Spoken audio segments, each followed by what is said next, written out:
Assalomu alaykum do'stlar. Yana bir bor uchrashganimdan xursandman. Bugungi darsimizni davom ettiramiz. Ikkinchi qismini darslarimizni davom ettiramiz. Darslarimizda eslatib o'taman. Jahon konsalting kanali orqali yozib borilyapti. Agar sizlarda qiziqish, turli darslarga nisbatan qiziqish bo'ladigan bo'lsa, bizga murojaat qilsanglar, albatta sizlarni turli guruhlarga qo'shib qo'yamiz va Jahon konsalting adminiga murojaat qilsanglar bo'ladi. Va bizada hozirgi grammatikamiz davom etadi. Undan keyingi grammatikamiz momomo chuseyo, ya'ni ot, noun chuseyo, ya'ni 명사 chuseyo degan mavzu bo'ladi. Chuseyo qanaqa grammatika va qayerlarda ishlatilishi mumkin? Bu nima degani o'zi? So'zmi yoki oddiy grammatikami? Bu ham grammatika shaklida bizga berilgan albatta. Chunki undan oldin 명사 chuseyo, ya'ni ot kelishi kerak bo'ladi. Keyin esa chuseyo grammatikasi so'zi keladi. Chuseyo degani bering degani koreys tilida chuda fe'liga, ya'ni bermoq fe'liga seyo grammatikasi qo'shilgan. Chuseyo ot, ya'ni bering, bermoq degan ma'noni ifodalayapti.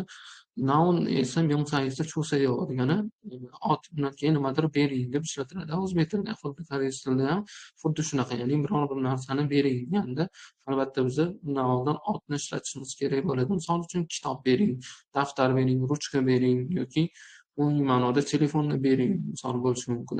Xuddi shunaqa ishlatganimizda bu grammatikani qo'llar ekanmiz. Chuseyo yana eslatib o'taman, bering degan ma'noni anglatadi. Undan oldin albatta ot kelishi kerak bo'ladi.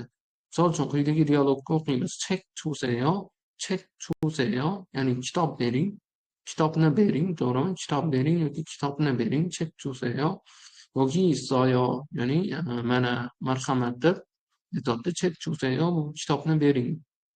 yoki soyo bo'lsa, mana marhamat deb uzatyapti kitobni. Yoki kopi chuseyo, kofi bering deyapti.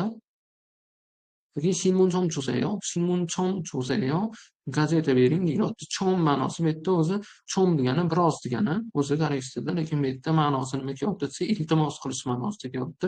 신문청 주세요, iltimos gazetani uzatib yuboring degan ma'noda ishlatilyapti. Chom degani iltimos qilish ma'nosini bildiradi. Agar bu o'sha chuseyo grammatikasi bilan qo'llansa, iltimos degan ma'noni bildiradi. Chom chuseyo. Boshqa ma'nolarda keladigan bo'lsa, chom degani, chog'im degani biroz degani. 보기와 같이 친구에게 물건을 빌려보세요. ya'ni namunadagidek do'stingizga buyumlarni uzatib ko'ring, qarzga berib turing. Ya'ni pilyo chuda degani koreys tilida qarzga bermoq yoki berib turmoq degan ma'noni bildiradi. Qarzga degani bu albatta pulga emas, uni vaqtinchalik berib turish hisoblanadi. Shuning uchun pilyo chuda xuddi shuna ma'noda ishlatiladi.